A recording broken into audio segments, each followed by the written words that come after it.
this is up here. There we go.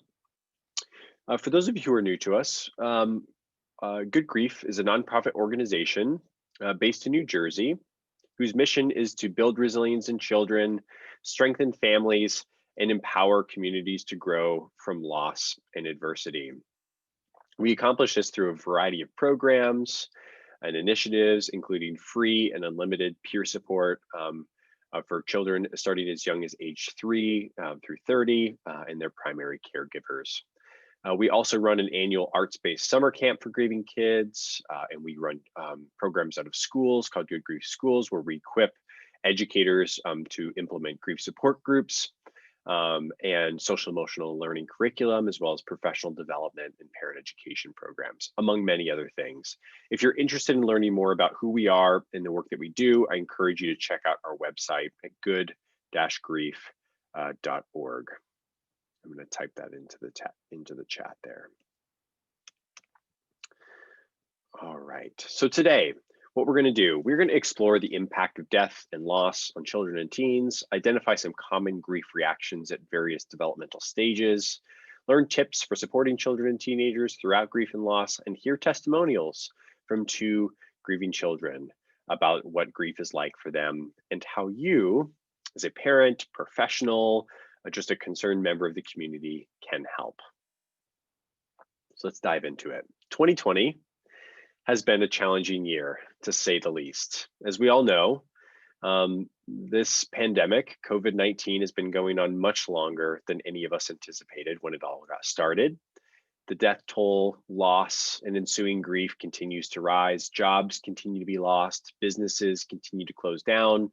And many of us have been living day to day, waiting for what seems like the next set of bad news to roll in. Sometimes I think it's easy to forget that we have also been living in this heightened state of stress and uncertainty this year as well. And the pandemic has been one piece of it, but we are also in the midst of a reckoning with our dark history and ongoing issues with racism and oppression, with those that are within the Black and Indigenous persons of color community. We are also in a highly polarized political environment, the flames of which continue to be stoked. And I would argue that all of us and all of our kids have experienced some form of loss and grief during this time. Without question, some of our children and families have been impacted more significantly than others. But it's important to remember that this is the kind of present reality, the universal loss and grief that we are all experiencing. It is valid and it matters, and it's an important part of this conversation today. But beyond just COVID-19, when we look at kind of the broader landscape of grief and loss, and we look at the landscape of childhood bereavement in the US, it's estimated that 1 in 14 children will experience the death of a parent or sibling by the age of 18. And that number more than doubles, about 1 in 7 children by the age of 25. So childhood bereavement is a critical public health issue in this country. And we look at kind of the landscape of childhood bereavement across the United States. We can see that there are obviously higher and lower rates state by state of childhood bereavement. And if you're interested in diving into the data further, if you are a data nerd, then I would encourage you to check out this great resource, the Childhood Bereavement Estimation Model. You see the source there at the bottom at the JAG Institute. You can just Google search Childhood Bereavement Estimation Model or CBEM, and it'll come up there, and you can get state by state breakdowns, data, information, all those kinds of things. But beyond just death, children are grieving losses and adversities in many different forms, things like addiction and abuse, loss of home or moving, broken relationships and divorce, safety and security, incarceration, poverty, neglect, family separation, racism and oppression, among others. So the impact is much broader than just losses due to death. The CDC estimates that approximately 75% of children will experience one of these adversities or more by the age of 20. So it's fair to say that we're all experiencing grief, not only this year, but all of us will experience a variety of forms of grief throughout our lives. This is a universally relevant topic. Yeah, I'd love to hear from everybody out there in our audience. If you'd be willing just to type into the chat, reflect, and then share. What is the impact of loss on children? What are common signs of grief? How can you expect loss to change a child's behavior, school engagement, relationships, and well-being? What do we think? I'd love to just get some voices, uh, metaphorical voices into the chat there so I can hear from all of you.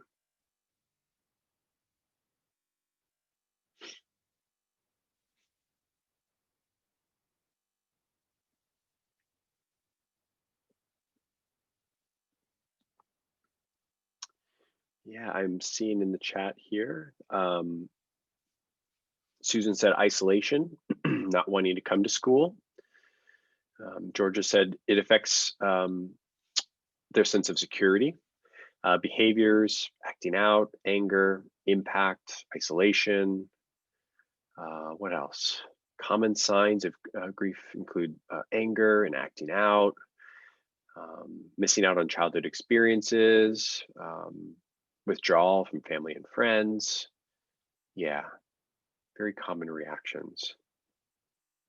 Quiet, acting out. Yep.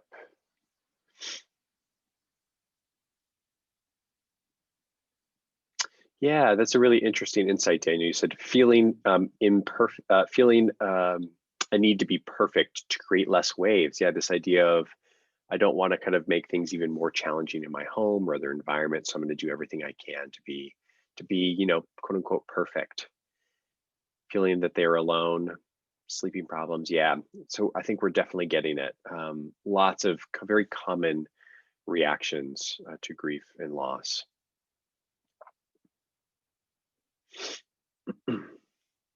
So I'm going to define grief and then talk about some common reactions that we see, and especially when it comes to within different stages of childhood development. So grief is a multifaceted response to loss. It is a compilation of emotions, but it is much more. And I'm wondering if people in the chat would be willing to share what are common emotion reactions. I think we've named some of them already: isolation, loneliness, sadness. But any others that people would put into there beyond just isolation, loneliness, anger, yep, darkness, confusion. Another one that is fairly common, but isn't in there yet that I haven't seen. A couple more I've seen there: negation, disbelief, fear. Yeah. Another common one that happens a lot is relief and even some guilt for a variety of different reasons. Maybe the person who died was suffering for a long time, or that the nature of that relationship was a complicated one. So lots of different emotions that people can feel when they're grieving. But it's also an intellectual response, a spiritual response, and a physical response. And let me just kind of talk about each of those, or maybe we'll have people type into the chat again. What do you think? But I mean by grief being an intellectual process as well, not just an emotional one. Any ideas?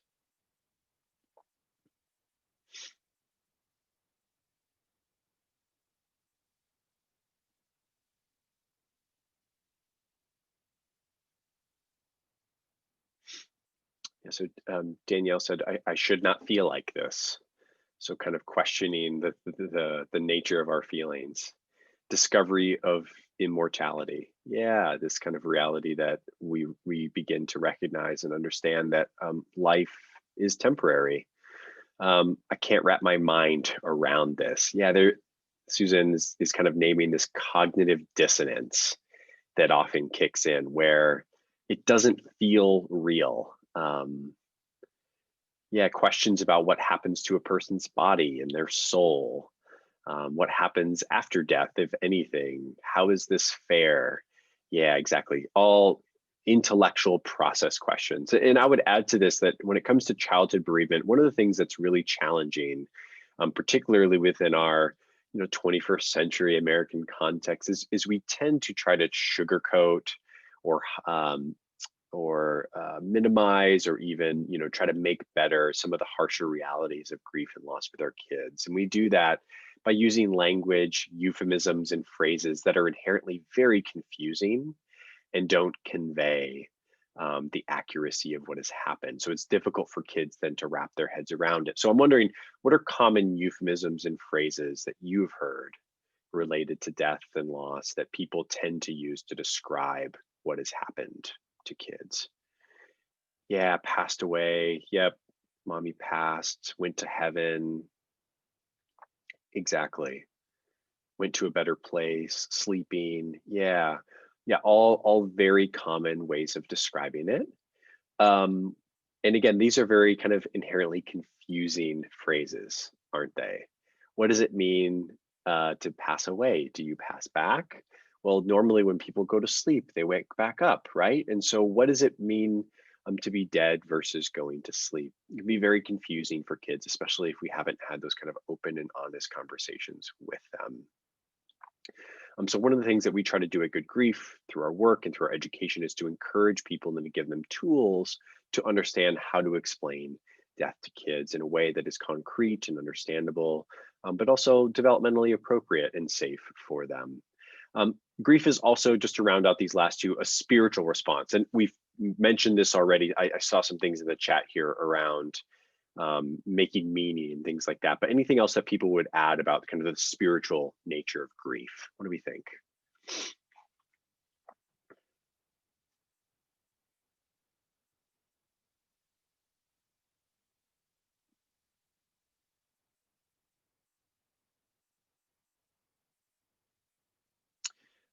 Yeah, Carol said, questioning. I prayed, but it didn't work. So begin to maybe have some doubts about religious beliefs, spirituality, things like that that you held previously.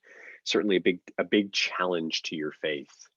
Um, yeah, person is in a better place, definitely. So when I think about spirituality when it comes to bereavement and with grieving kids in particular, I think about meaning making, so much kind of broader umbrella than just a particular religion or spiritual tradition. But that is an important piece of it. And I think my encouragement to people always is religious traditions, cultural traditions, family traditions are so important in this process. We definitely want and need to infuse them. It helps us to kind of navigate through really uncertain times to have that grounding. But we should be very careful that we don't turn too quickly to some of those phrases and euphemisms that are often tied to religion and spirituality that are inherently confusing. So things like going to heaven or being with the angels or being in a better place it is kind of confusing. I don't know what that means. So it can be really hard for kids to fully understand what that means as well. And then physical. I think we've named some of this already, so I'm just going to kind of explain that one. Physical responses include, common somatic complaints, stomach aches, headaches, kind of a weight on the chest or the shoulders, difficulty, concentrating, things like that in school, all have to do with that kind of stress response system being on high alert and kicking into gear. So grief is also a universal, natural, healthy response, and it enacts a series of responses that helps individuals to adapt and to rebuild. And the grieving process is often very misunderstood by individuals. And I think we see this most by kind of this really interesting statistic. So, the New York Life Foundation is pretty active in our field. They did a survey a couple of years ago, and 1,000 individuals who had recently experienced a loss responded to it. And these individuals all reported that it took sorry, not all of them, the majority of them reported that it takes as many as 6 years to move forward after experiencing loss, but that support from family and friends wanes within 3 months. So over time, support tends to fade away. So this is kind of your quote unquote typical grieving family. And it can be very, in the immediate aftermath of the loss, people show up with the flowers and the food and all of those cards and nice things, but over time, people do tend to kind of fade. And this is very closely tied to one of the most common reactions with grief, which is isolation and loneliness. And this is one of the reasons for that is people do kind of tend to have this expectation that you should be moving on, that you should be getting better, that you should be kind of over this grief experience. And there's many reasons for that. If we had a little more time today, we could dive into those reasons. If you're interested in learning more, I'll share some resources at the end. You can join us for future sessions or some reading that you could do on your own. But at Good Grief, we have a particular approach to how we work. And that approach includes a framework with principles and a guide for navigating through the complexities of grief and loss, especially when it comes to kids.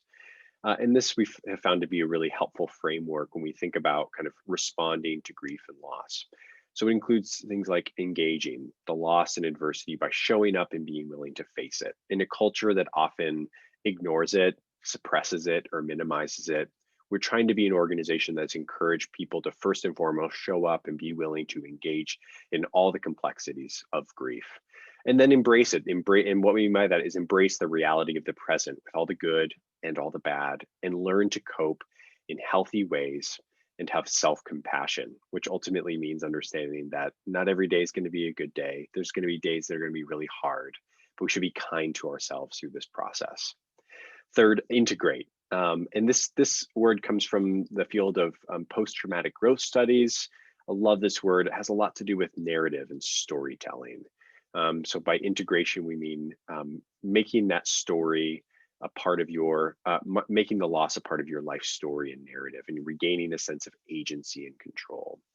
And then finally, reinvesting. So this is all about kind of returning to being future oriented and not just past oriented, reinvesting in relationships in the future.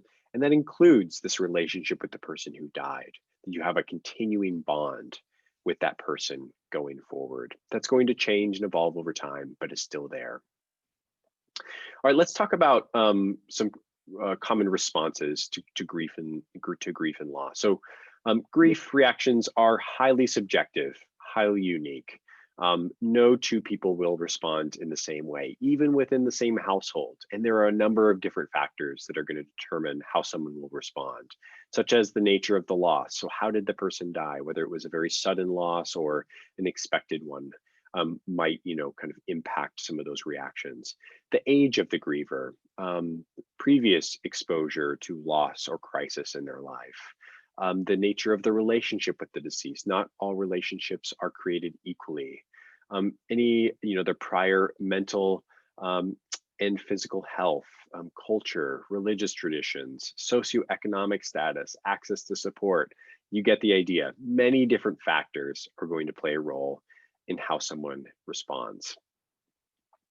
Let's talk a little bit about behaviors, because that'll lead into our conversation on grief and childhood development. A question for the group again: how does your behavior change when you are stressed? How do you tend to act when you're stressed?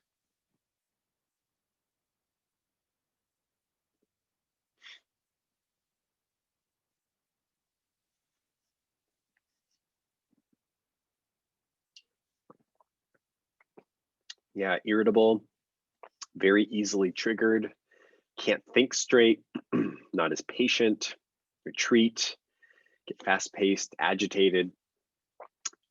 Joseph said chocolate. Yeah, me too. I'm totally a food person when I'm stressed. I'm more of the salty foods person though. So you tend to be a salty or a sweets person. So you might turn to those bag of potato chips or that bowl of ice cream when you're really stressed. Or yeah, Georgia said sleep problems. So maybe just having a hard time going to bed, you might like find yourself staying up really late, watching Netflix, something like that, avoiding the next day. Yeah, very common kind of stress reactions. Has a lot to do with some of what's going on in your brains. The emotion part of your brain is taking over. It's dampening those reasoning and regulation capabilities, which ultimately kind of make us incapable of making some good decisions in those moments. How do you act when you're lonely and sad? How do you act when you're lonely and sad?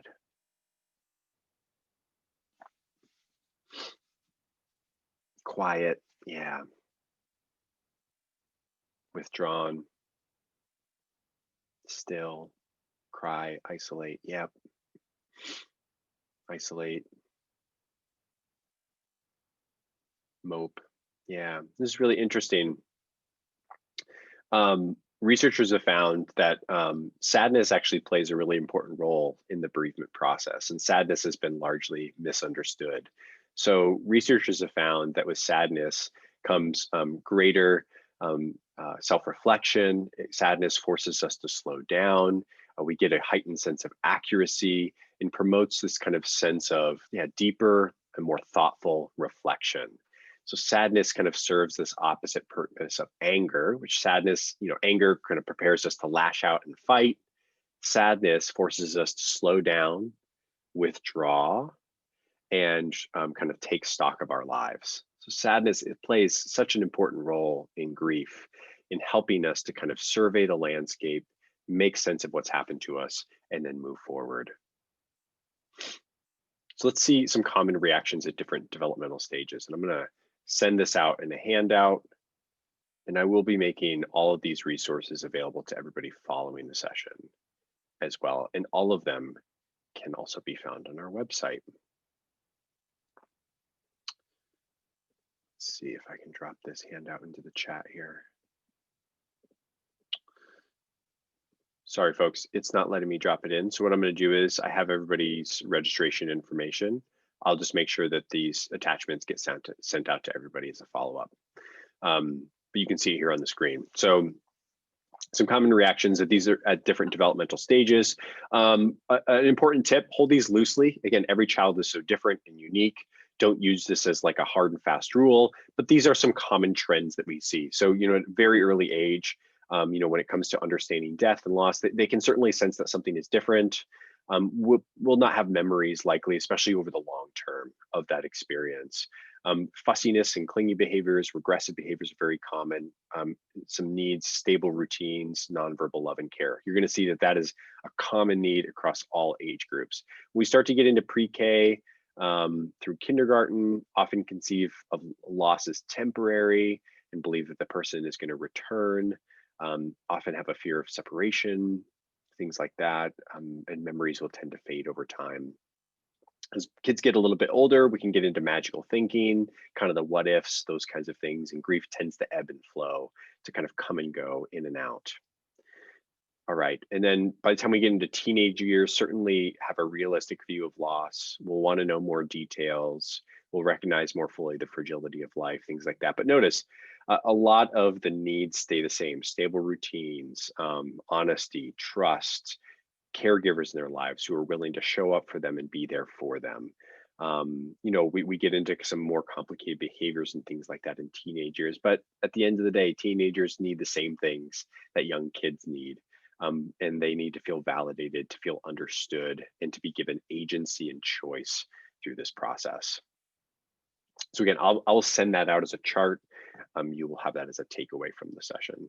And last, before I welcome Brianna and Matthew to the conversation, I want to just kind of close here by saying environment shapes response. So environment, culture, beliefs, practices, all of these things play a huge role in how kids respond.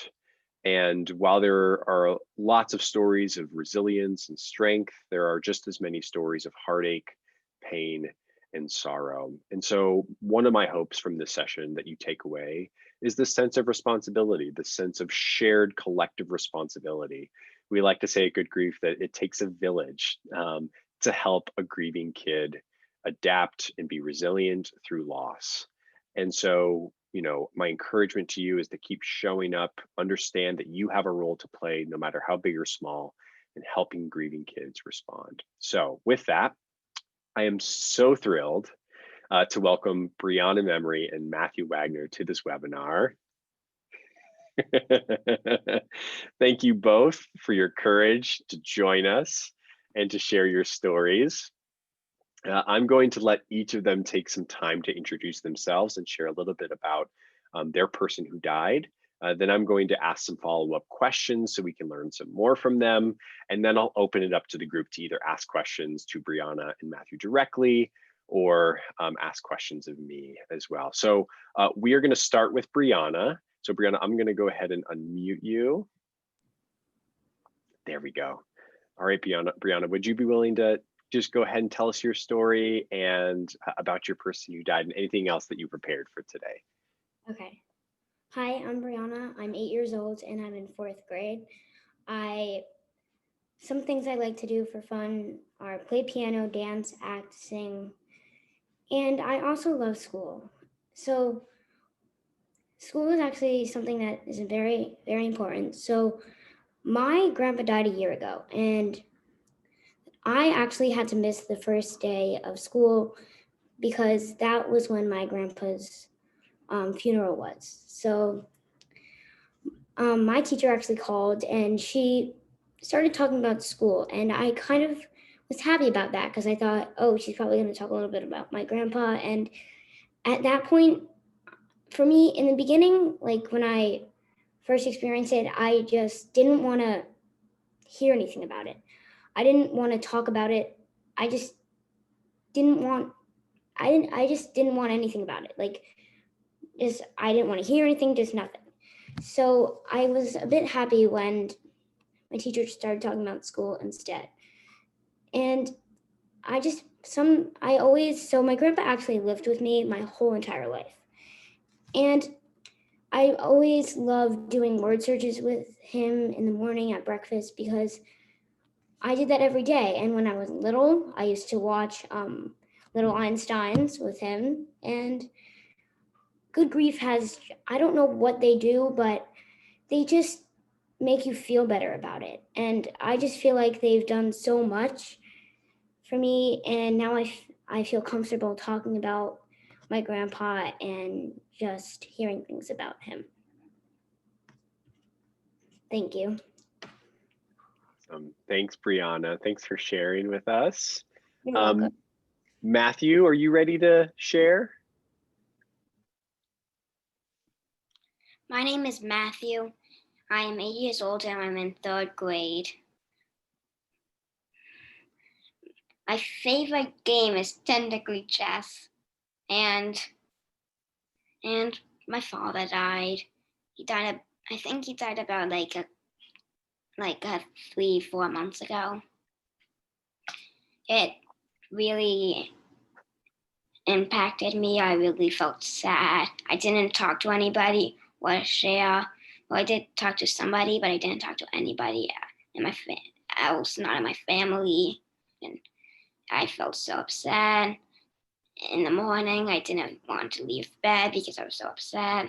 And then, like a week after that, I decided just to get out, just to talk to a friend about, just not about it, but just talk to a friend, and it just made me feel a little happy. Then I went and then, but I did have a memory with my dad. I was I just got out of bed and I saw him sitting down on the couch. So I decided just to get out of it, the chessboard and play chess with him. And that was just a couple weeks before he died. And at that time, he looked okay. He seemed okay. And it didn't look like, and I didn't think he was gonna die. And and I also listened to. I also had a lot of favorite songs, and it also was his favorite songs, and that's basically what my story is. Thank you, Matthew. I really appreciate you sharing your story with us. Um, so, Brianna and Matthew, I'm going to ask you a few more questions, if that's okay. All right. I'll go ahead and unmute you both so you can both answer them. So first, let's see here if we can get this up here. There we go. How would you describe grief in your own language? So I've described it a little bit, but I've got like my adult language and all that weird stuff that I throw up there. How would you describe grief? What does it feel like? What thoughts do you tend to have when it comes to grief?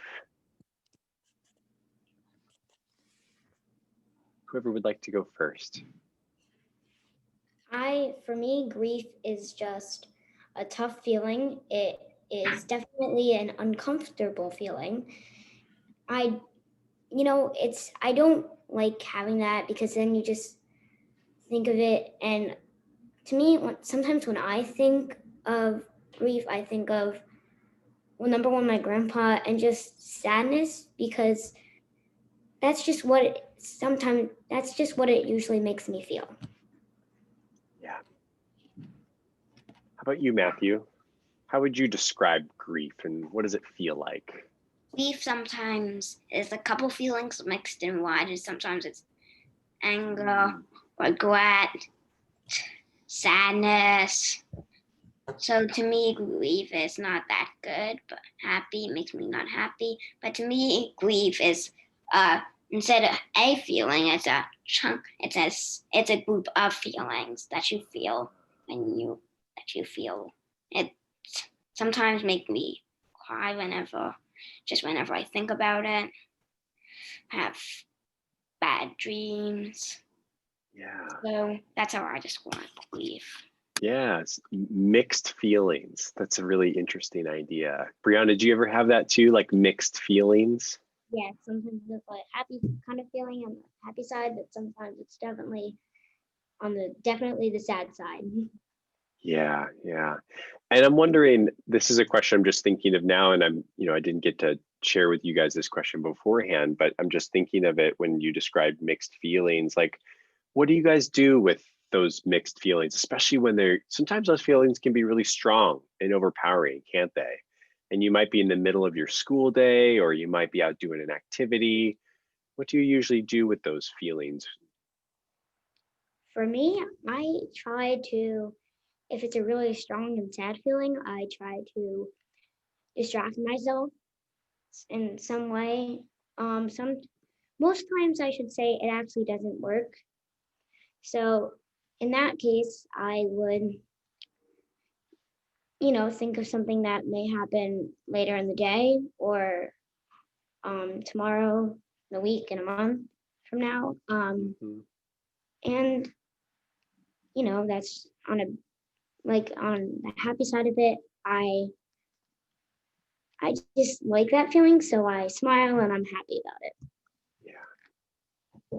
How about you, Matthew? What do you do with when you get those mixed feelings and sometimes they can be overpowering? I just talk to somebody about it. My mom or Hmm. my sister. Just talk Yeah. about it. I try to get it out of my system, by talking about it, and then I distract myself. It's like Okay. at first I like to get it all out, and then I like to distract myself. Okay. So it sounds like both of you use distraction as kind of a coping tool to help you feel better when you're feeling really down, but also sharing about it and getting it out helps too. Yeah. All right. How about what do you miss most about your person who died? So for Brianna, your grandpa, what do you miss most about him? And Matthew, what do you miss most about your dad? Well, since he lived with me, he was like almost a second dad to me. Um, Mhm.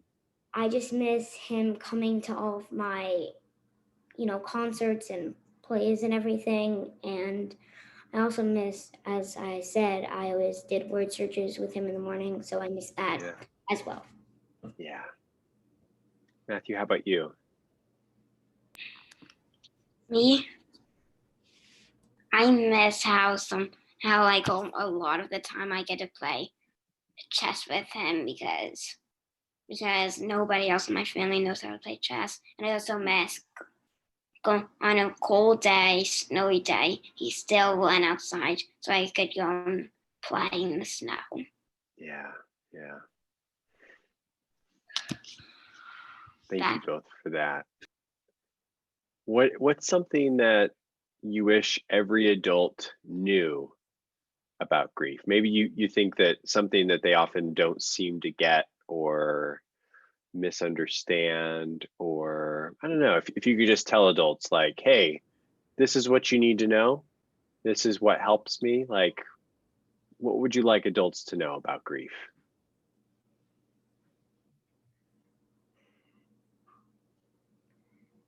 Well, good. Well, grief is actually it's a strong feeling. So I just it's when some people think of grief as sadness, but you know what?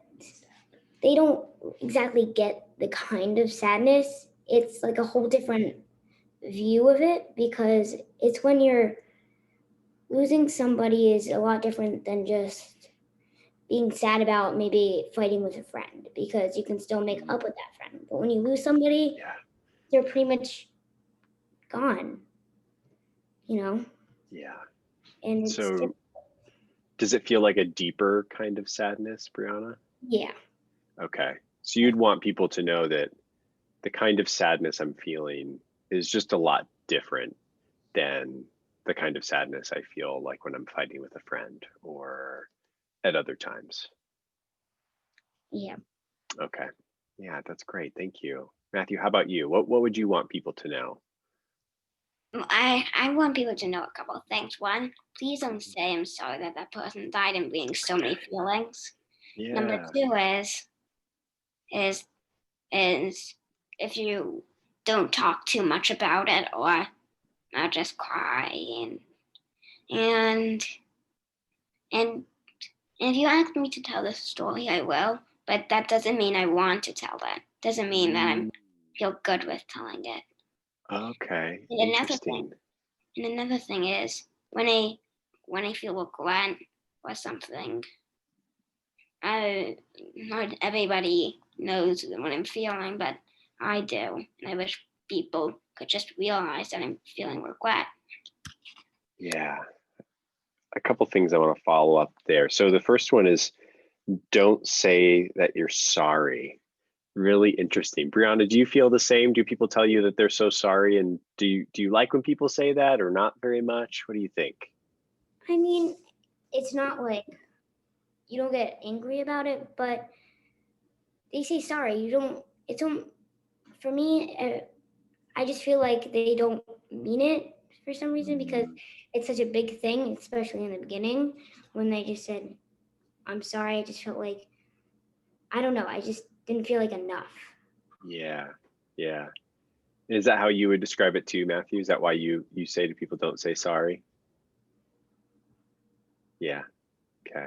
So what would you like people to say instead? What do you think? Instead of saying like, I'm so sorry that your grandpa died, or I'm so sorry that your dad died, what would you like people to say instead? Matthew, you got something? Yeah, I like people to say, oh, I don't want people to really talk about it at all. I Mm, would just like them to talk about a happy topic or ask me okay. about one of my favorite memories or something that you like doing with me. Ah, That would bring good memories to my head, not bad. okay. So maybe something like, hey, Matthew, I know your dad died, and I remember this time that I had this really great memory with him, and they shared that memory with you. Or they asked you, "Hey Matthew, what is one of your favorite memories that you had with your dad?" Is that what you would like? Yes, it is. Okay. Okay. How about you, Brianna? Instead of Me, saying sorry, what do you think? you know what? I probably uh, like wouldn't want them to really talk about it at first because, as I said, in my story, usually you don't want. I don't really want people to talk about it at first, and when people generally say I'm sorry is when they first die. So Mm, it kind of I just would rather them not really say anything.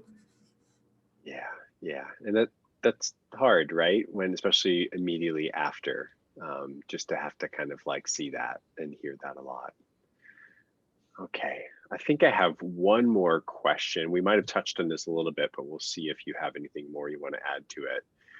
We have a lot of people on this webinar who like work in schools or other places that work with kids like you and want to know like how they can help. So what helps you the most when you're having a bad day at school? What can people like teachers and counselors do to help you to help you feel better? What do you think? Matthew, you've got something? Yes. I Go would for just it. like to get my emotions out, but not in front of the whole class. I like having a smaller part. Because if I have the whole class knowing about it, I just don't feel comfortable telling the whole class. I just feel comfortable telling certain people, like the teachers or other people. Okay, great. How about you, Brianna?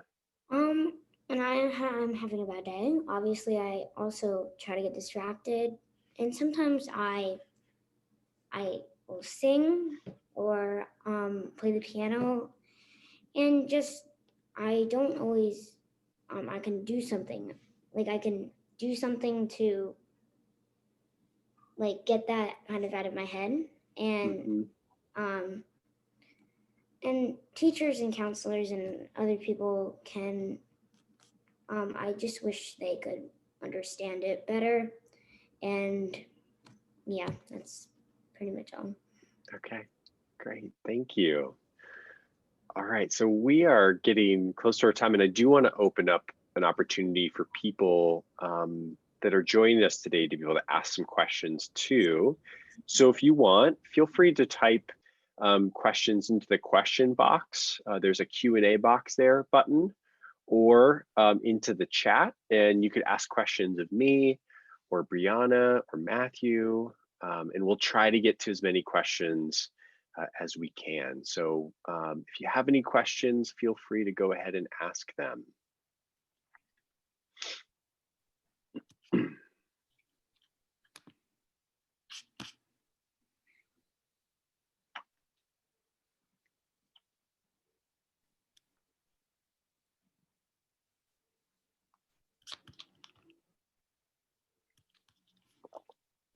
All right, there's a question, Brianna, that came in for you.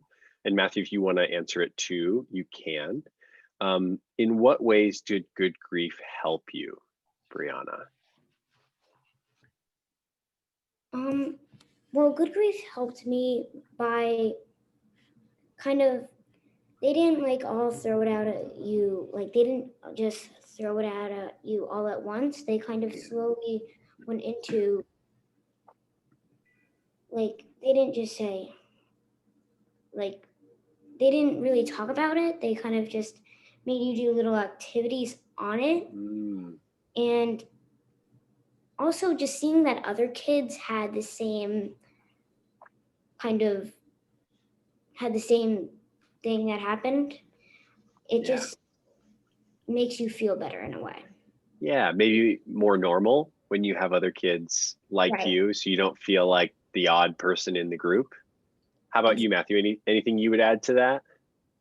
No, I think I agree with her on that. Okay, excellent.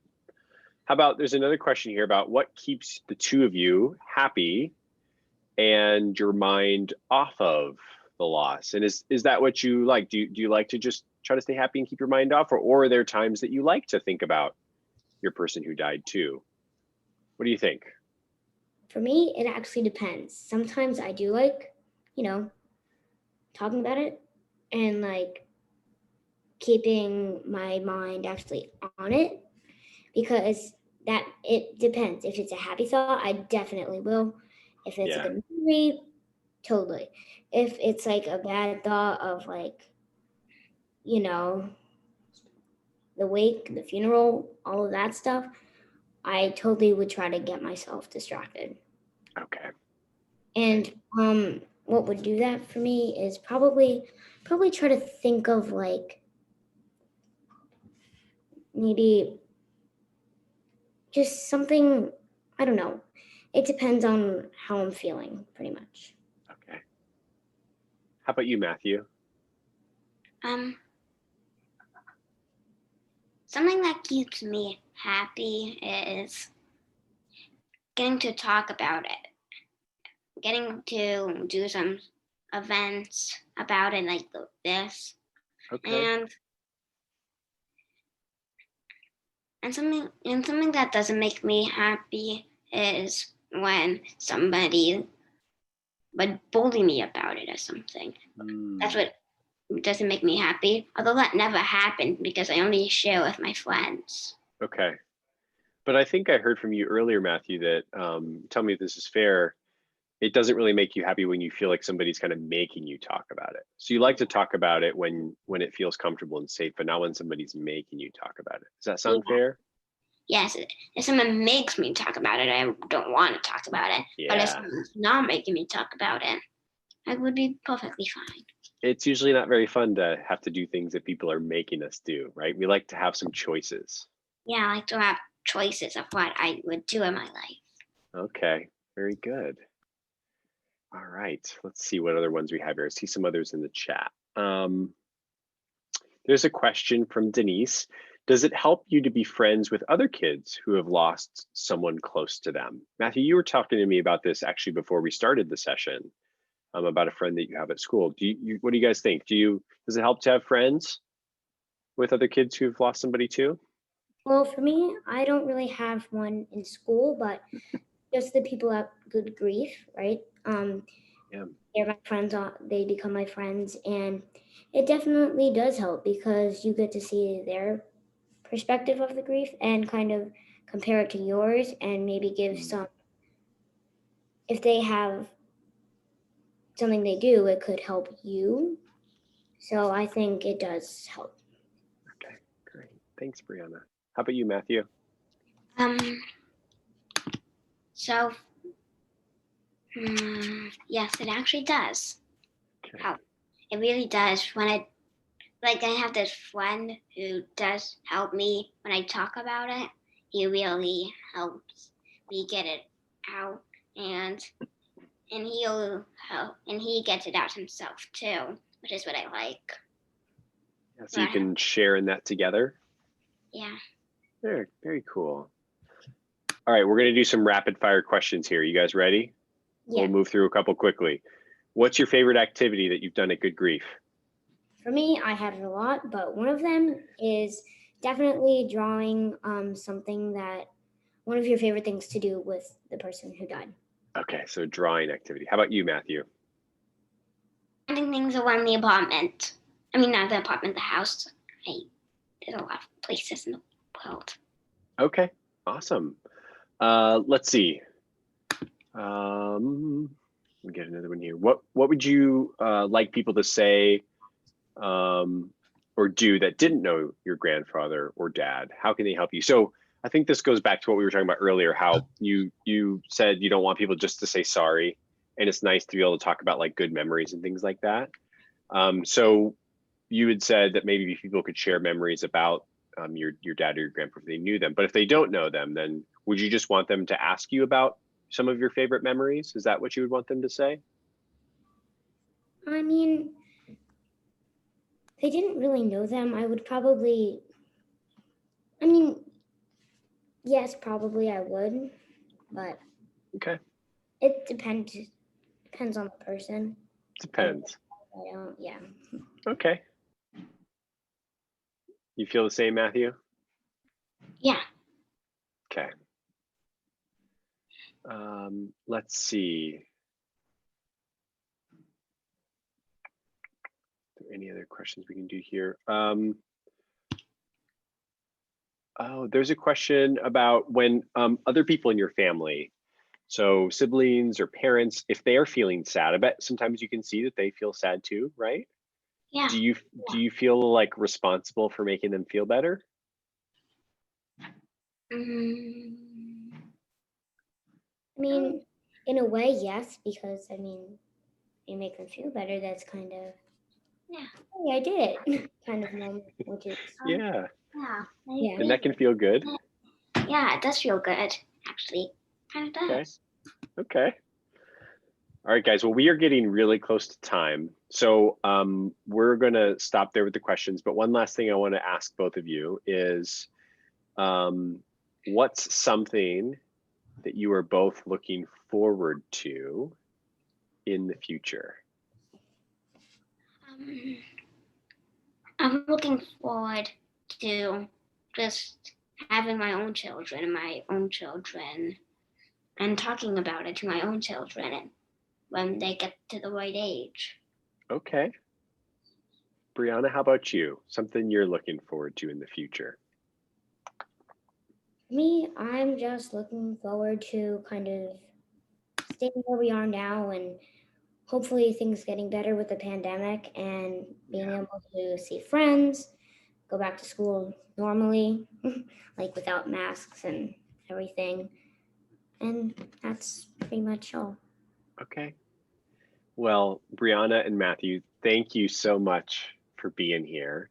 I think I can confidently say, both from the messages I'm seeing coming in the chat, but also In the chat.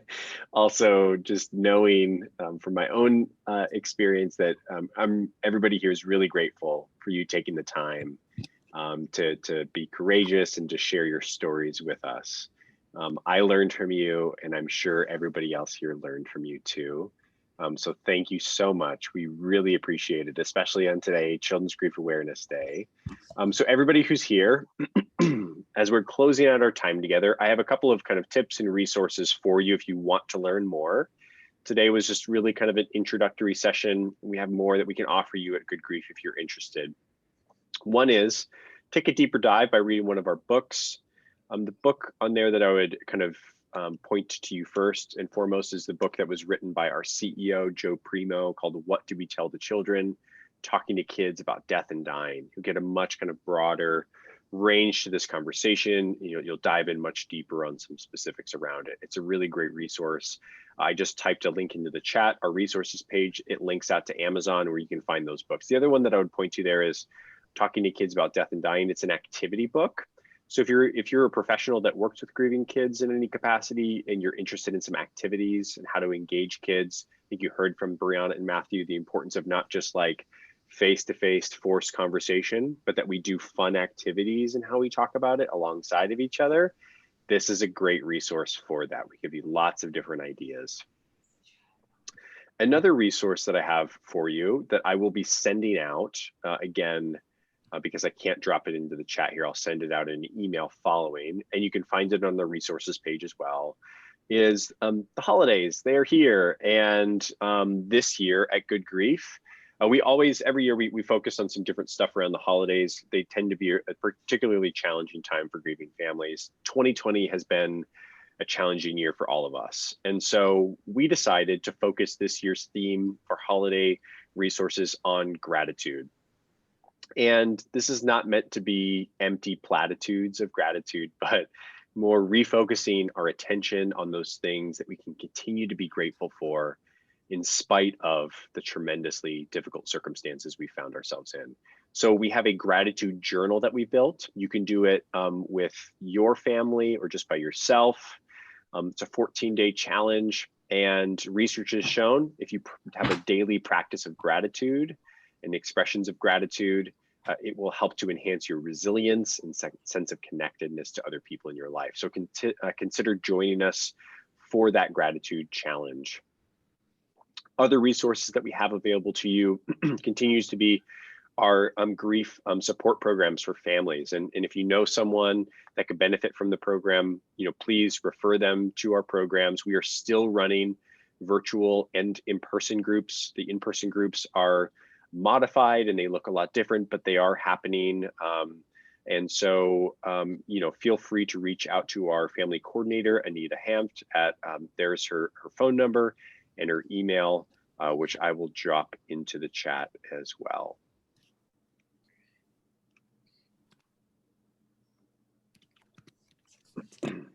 There's a question about trainings for professionals. Yeah, I'm going to talk about that in a second.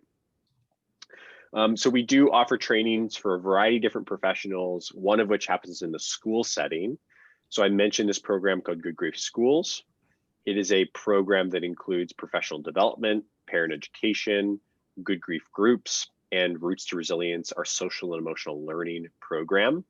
If you're interested in learning more about it, visit our website, goodgriefschools.org, or you can reach out to myself or our school partnerships manager, Paul Breda, to learn more information about that program. That includes professional development training and resources. So if you are in the school setting, that is the one for you. Another resource we have for professionals includes, we have a narrative writing workshop coming up, so some virtual learning opportunities. One is on narrative writing, that's on December 3rd. It's an hour and 15 minute long session. We're going to dive deep into kind of narrative writing. I'm bringing in a couple of external folks to do this. It's going to be a great workshop. So consider that one. Or we do offer full day professional development workshops with CE credits. Our next one that is taking place in that is December 9th. That one's going to be a virtual session as well. We'll split up the day, make sure you get breaks and all of that, so that we don't get too much Zoom fatigue. But that is a place where you can register and get more professional training.